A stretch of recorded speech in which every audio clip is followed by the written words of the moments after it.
Hey everyone, thank you for tuning back into my channel.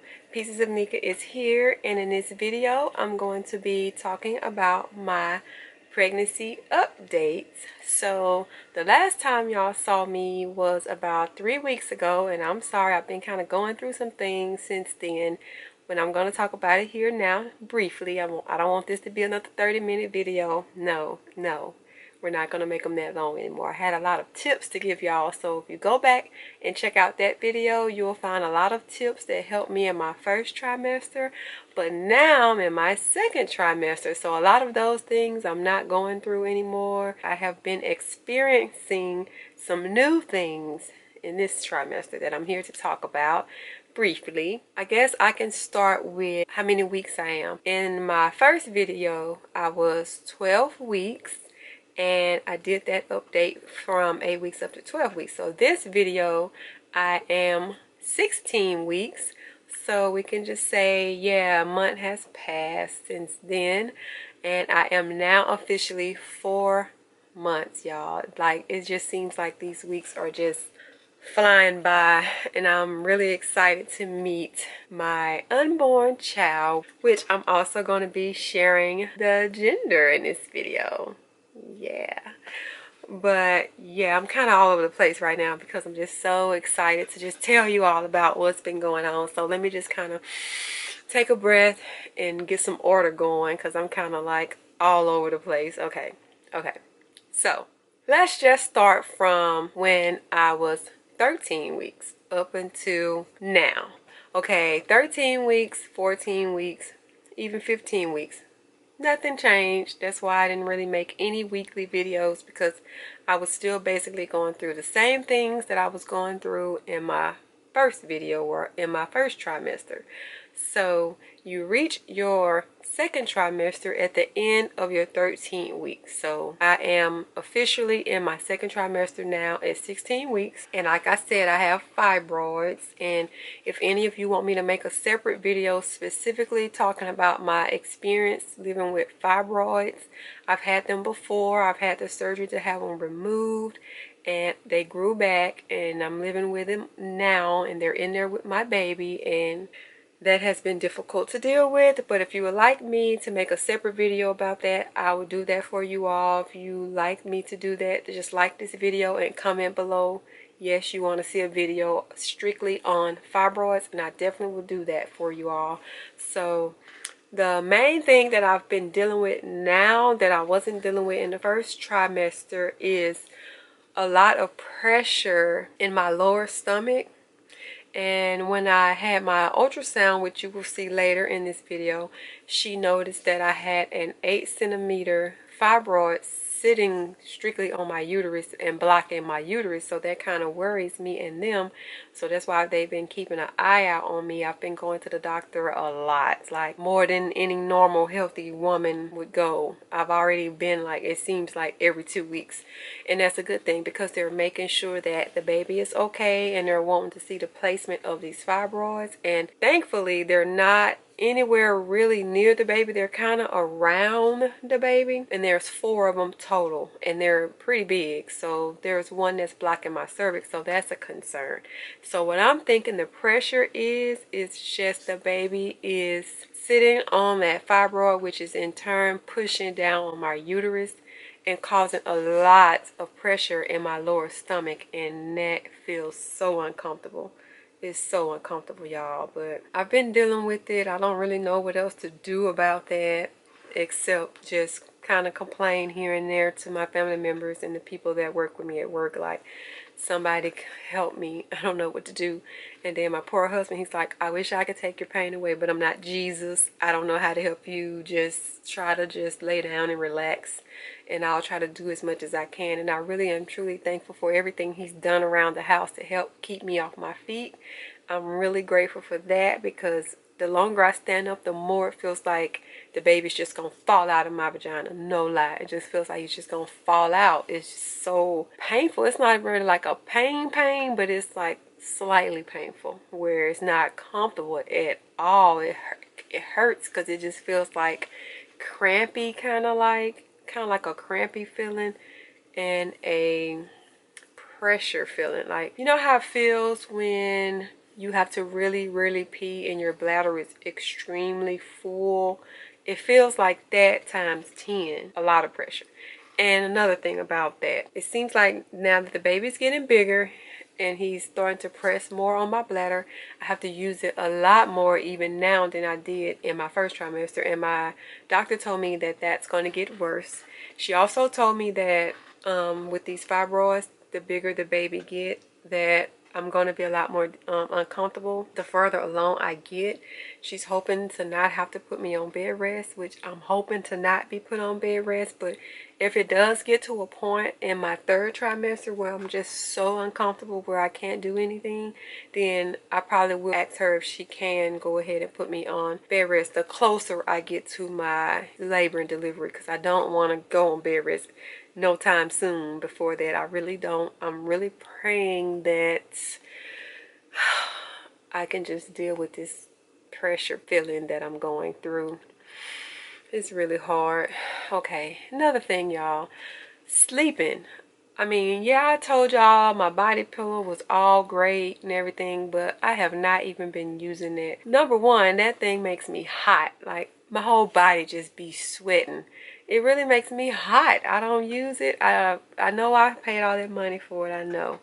And I have to eventually start making myself use it again. But number one thing that it does is it makes me hot. My whole body gets overheated, so I don't use that as much. Okay. Second thing, I have these spurts where I just fall asleep watching a show. I've been getting caught up on The Orange is the New Black because I've never seen that. I'm on season 2. Nothing to do with this video, but I just thought I'd throw that in there. I've been watching that, trying to get caught up, and I find myself falling asleep at like 6 p.m., waking up at like 9. Then I'll have to eat and then go back to sleep, wake up again at 12, and then I'm up. Then I go back to sleep, wake up again at 3. My body has just been waking me up randomly through the night. I don't know why. My sleep patterns are all the way thrown off. I really don't know why. If anybody else have experienced that in your pregnancy, please let me know. But I just can't seem to sleep through the night anymore. It's so uncomfortable. Once I wake up, I can't seem to get comfortable. My back be hurting. My pressure in my lower stomach, I can't ever get that together. It's been really uncomfortable and early on because I'm just really almost halfway there. I'm 4 months. I still have a while to go. And I can only imagine how this is going to feel when I'm in my 8th and 9th month. Lord, be with me. But I really just wanted to talk to y'all about that and really hope that someone out there can give me some hope that, girl, it'll get better. But I've been hearing nothing but, girl, it's going to just get worse. My doctor said that I may have to sleep in a recliner, and I'm starting to understand why she's saying that now, because when I lay down, it's so uncomfortable sleeping on my sides because it makes my hips start to hurt on both sides, no matter which side I'm sleeping on. My hips, my hip bone and pelvic area just starts to get really sore. And child, I want to sleep on my back, but they said that the baby presses on the vena cava, which is like a vein that presses down on your spine, and it takes the support away from the baby where the baby can't seem to get any blood flow. So they don't recommend you sleep on your back, which that is really the only way I really like to sleep comfortably. I'm always on my back, and that really has been since I had my previous surgery to get my fibroids removed. I couldn't sleep on my stomach, and I really couldn't sleep on my side, so I had to train myself back then to sleep on my back, and that's how I've been sleeping. And so now I can't sleep on my back. That has been pure hell, y'all. Honestly, like, I find myself on my back a lot of times, and I have to tell myself, no, you can't sleep on your back. You have to sleep on your side. That has been the hardest thing for me to deal with in this trimester. So what I have been doing is taking a little square pillow that I have and putting it on my lower back and just kind of leaning on that where I'm not completely on my back, but kind of like slanted. And I find that that has been helping me a lot. Or if my husband is not really hot, or you know how they get where it's hot, get off me. But if he allows me to and he gets close enough, I'll lean on him to where I can lean, you know, on the side, kind of like that. where I'm not all the way on my back, and that is so comfortable for me. So I find that that's the only way that I can sleep now, and I'm okay with that. So yeah. Now as far as nausea, thankfully that is gone. I get a couple times where I'll feel nauseated, like a couple times I've been drinking the fruit punch red Powerades, and sometimes they make me feel good, and sometimes I get kind of nauseated when I drink those. I don't know why, because they supposedly have vitamins in them, but for the most part I've been drinking water. You know, sometimes I'll have a Coke. I know it has caffeine in it, but trust me, I only take a few sips and that's it, just for the carbonation in it. Sometimes it helps me, but I don't recommend anyone to drink a lot of Cokes or any caffeine. I mean, they say it's okay to have a few ounces of caffeine, and I don't drink coffee, so I mean, a Coke here and there won't hurt, I'm sure. But I have definitely been staying away from hot dogs, tuna, fish, and everything that they tell you to stay away from. So that's a good thing. But I've still been having my same cravings for Chick-fil-A, Raising Cane's, Wingstop, places like that. That has not changed. But what has changed is some of my food aversions. I was telling you in my first trimester that I wasn't eating pineapples and salads. I'm eating that again. So thank God for that. But sometimes salads kind of, yeah, I'm still kind of working with the salad thing. But I'm back to eating pineapples for sure. So yeah. In the morning times, my breakfast consists of oranges. I've been really craving oranges, the navel oranges without the seeds. Yes, pineapples and green apples. That's all I've been eating for my breakfast. It's been awesome. And also for lunch, I have been trying to eat healthier. My husband's been doing a lot of cooking for me. So he made like grilled chicken one day with veggies. Then one day he'll do me grilled pork chops with veggies, and I'll eat that for my lunch and my dinner. So I've been trying to do good with that. So I think that covers pretty much all of the things I've been dealing with. I've had a little bit more energy now than I did in my first trimester, but I still get sleepy early. I'm always still tired. That hadn't changed, but my energy is slightly here now than it was in my first trimester. But girl, I'm still tired. Yeah, still tired a little bit, but I don't know. That may not get better at all. I may still be tired this whole pregnancy, but I'm still thankful to not have thrown up, not once. No throwing up. Praise Jesus. Hallelujah. But like I said, I get nauseated, but I never throw up. I always feel like I have to, but I never have. Thanks to the vitamin B6. Check out my first video to see what I'm talking about if you haven't seen it. But now, let me just get to the ultrasound. I want to show you the ultrasound, and you'll be able to see what we're having. Just take a look.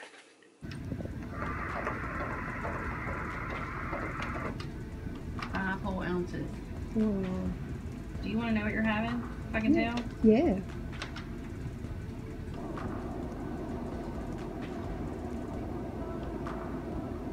See his little legs crisscrossed? He's a boy. That's so good. Oh my gosh, I was so ecstatic to find out we're having a boy. Yes. I cried, like I really cried. Y'all don't understand. Everybody wants me to have a girl because I'm so into like girly stuff and beauty and makeup and hair and all that, but I never wanted a girl. I didn't. I can say that now that I'm having a boy. I didn't want girls because, I don't know, I'm just more drawn to little boys, you know. I always wanted little boys. They're just so cute. And little girls are too, don't get me wrong. But I was so ecstatic to find out that I'm having a son. Because, number one, I don't have to comb any hair. Can you imagine combing 2 heads of natural hair? I don't even want to comb my own natural hair. So that's number one reason why I didn't want a little girl. Second reason is because little girls come with so much more than little boys. You have to buy barrettes and twin beads and lace socks and little dresses. No, I didn't want to have to deal with all that. Then they grow up, then they have their period, and you have to talk to them about that. Because I remember when I had my period, I freaked out and didn't know what was going on.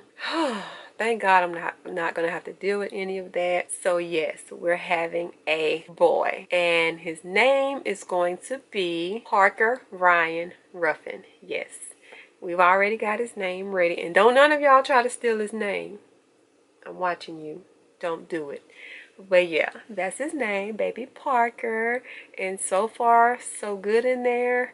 He's doing good. He's growing the way he should. Thank God for that. I was truly amazed to even be able to find out at 15 weeks. I was 15 weeks when I found out, and I was shocked. So that means he's really developing, as you can see. So yeah, that's pretty much going to cover this video. I really didn't even mean for it to be this long, but you know, I get excited and get to babbling. I'm sorry about that, y'all, but y'all know how I can get. But anyway, we're going to just keep praying that everything continues to go well. And I want you all to pray for us too, because like I said, I'm very uncomfortable. Hopefully it gets better towards the end. I don't know, but please just please pray. And like I said, I'm going to keep the updates coming. They're just not going to be weekly because they're probably not going to be anything changing between weeks to weeks. So I'll let my weeks kind of stretch out before I make another one. So like right now I'm 16 weeks.